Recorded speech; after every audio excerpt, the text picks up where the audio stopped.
What is going on, guys? Welcome back to another video. This is another new lens review. I actually bought a new lens for my FX30. So for those that are new to my channel, my FX30 is my newest camera. I had originally the Sony a6400 and the Sony ZV-E ZV-1. I actually sold both of those so that I could get the FX30. I'm not going to go into why I sold it. I'll drop a link down below for the video if you want to know a little bit more about the FX30 and why I got it. But today we're doing a new lens review, and it's not so much a lens review, it's more of an unboxing first impression. So I actually bought my first cinema lens for the FX30, and that is the SLR 12mm f2.8. So I did kind of a quick shorts video on kind of what it would look like on my FX30. Now, I did not actually shoot video on it. I have not had a chance to. I'm going to be doing that in this video just to kind of give you an impressions of what to expect out of this type of a lens. And again, if you're not familiar with cinema lenses, that's perfectly fine, because I am not either. I've never used a cinema lens ever before in my life. I am aware that the FX30 is a cinema camera, but again, I'm using a Sigma 16mm f1.4, and I have my Sony 11mm f1.8. So we're going to do a little lens comparison between my SLR and my Sony 11mm. So again, this is the 11mm. This is my SLR. In terms of size, as you can see, almost about the same size. The SLR probably edges it out just a tiny bit more. Now, in terms of build quality, the 11mm is, again, it's a plastic lens in terms of what it is, but weight-wise, it's practically, you could toss this thing. It's pretty light. Now, compared to cinema lenses, and I don't know if this is indicative to all cinema lenses, but it is a pretty solid build. So, see how that sounds? Kind of plasticky. Now this is the SLR lens. See, it has a little bit more of a solid sound to it.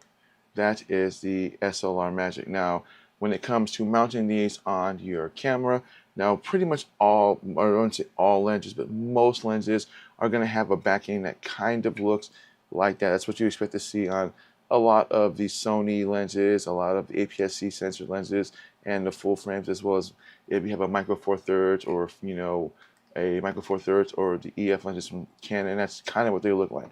Now on the cinema lens, and again, I'm assuming this is on all of the cinema lenses. I don't know if they're all like this, but I'm assuming they probably all are. If you notice, the backing on these are a little bit different, and you may notice that up here in the top corner, that is a red indicator. That's what you would use to square up against the mount hole for your camera, and you would set the lens and screw that in.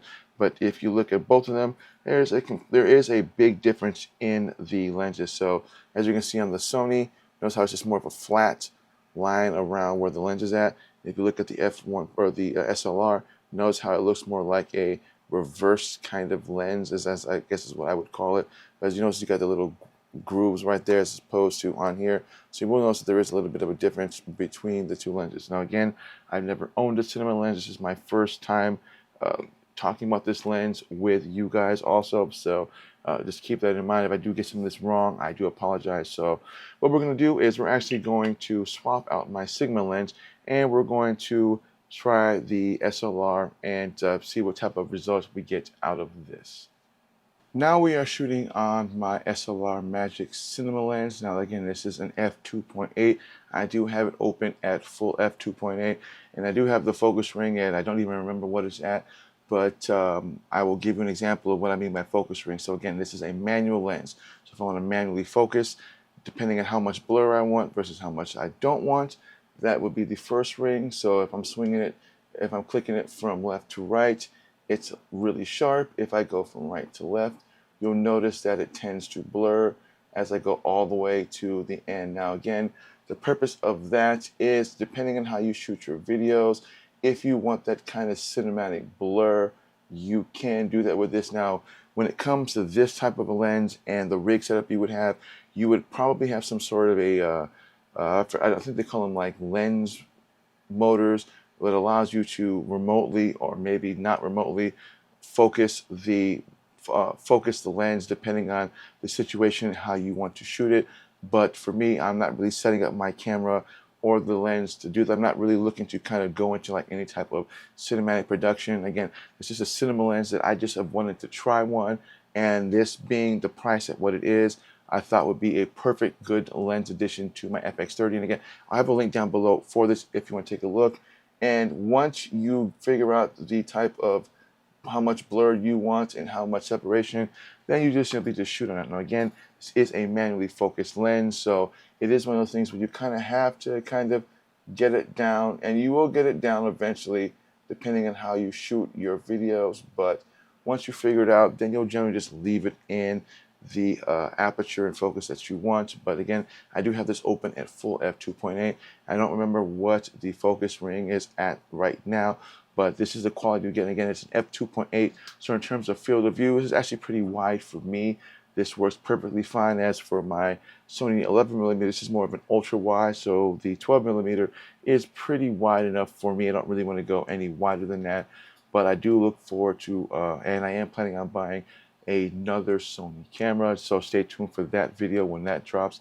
And I'm thinking about probably jumping into one more prime lens that's not going to be a cinema lens. Again, this is probably going to be the only cinema lens that I get, as they do tend to get a lot more expensive. And again, as I said before, I'm not trying to go into like that type of cinema productivity, and I'll probably get a lot of questions as to then why did you buy the cinema lens, because it is a cinema camera.